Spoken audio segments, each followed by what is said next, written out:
Hello everyone, this is Urvi Mittal, currently working as a legal intern at LexiClick.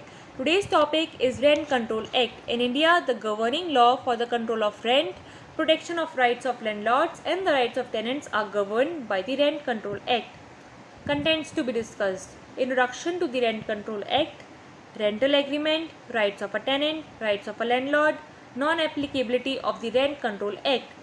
Introduction to the Rent Control Act. A Central Rent Control Act was passed by the legislature in 1948. It regulates the rules of letting out a property and ensures that neither the landlord nor the tenant rights are exploited by the other. It should also be noted that currently each state has its own Rent Control Act. Though largely similar to each other, they carry some minor differences. Due to the 1948 Act being extremely stringent and pro-tenant, the real estate market has had difficulty in growing in some areas. There are some properties that have been let out that are still paying the same amount of rent since 1948, disregarding inflation and increased property valuations. In 1992, the central government tried to bring about amendments to the Act via proposed model to ensure that the property is not devalued. Unfortunately, the changes were opposed by the sitting tenants and therefore failed to take effect. Rent agreement. In India, renting or letting out any property for residential or commercial purposes is subjected to various rules and regulations, such as under the law, it is a must to have a written agreement between the two parties enumerating all the terms and conditions of tenancy. An agreement reached without being expressly put in writing will not be a valid contract in the following cases. Any changes, regardless of the type of rectification, must always be put in writing. The agreement must be dated and signed by both the parties, the landlord and the tenant. The agreement must be stamped and registered. Without a valid rental agreement, the rights and duties of the landlord and the tenant cannot be enforced or protected by the law.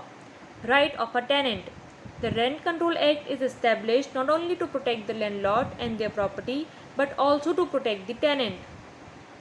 The few important rights that are given to the tenant are: right against unfair eviction. Under the Act, the landlord cannot evict the tenant without sufficient reason or cause. The rules of eviction are slightly different from state to state. Second, fair rent. The landlord, when letting out a house, cannot charge extraordinary amount in rent. The valuation of a property for rent is to be dependent on the value of the property. If the tenant feels that the amount of rent that is being asked is too much compared to the value of the property, he or she may approach the court to seek redressal. Third, essential services. It is the basic right of the tenant to enjoy essential services such as water supply, electricity, etc. A landlord does not have the right to withdraw these services even if the tenant has failed to pay rent with regards to the same property or a different one. Rights of a landlord. The point of interest in a rental agreement is always the property, and the property has to be protected from the unfair exploitation.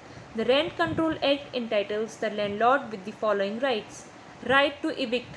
The right to evict a tenant is also different from state to state, meaning in some states the landlord may evict a tenant for personal and bona fide reasons, such as wanting to live there themselves. Such a reason is not an acceptable cause for eviction in Karnataka. Charge rent. Being the owner of the property, the landlord has the right to charge rent upon the tenant. Since there is no actual legislation providing for an upper limit on the rent, the landlord may keep increasing the rent charges according to his wishes. Therefore, the prudent thing to do in such case is to stipulate the amount of increase and the condition of increase in the rental agreement itself. Usually, the rent is increased periodically every year by 5% to 8%. Temporary repossession of property. The landlord may temporarily repossess the property to improve the condition of the property, alter the property in any way, or make changes to the property. But such changes to property must not bring any loss to the tenant or materially affect his tenancy. Non-applicability of the Rent Control Act. There are certain cases where the Rent Control Act is not applicable when the property has been let out. They are property let out to private limited or public limited companies with a paid up share capital of Rs 1 crore or above. property let out or sublet out to public sector undertakings, banks, or any corporation established under any state or central act. Property let out to foreign companies, international missions, or international agencies. Thank you.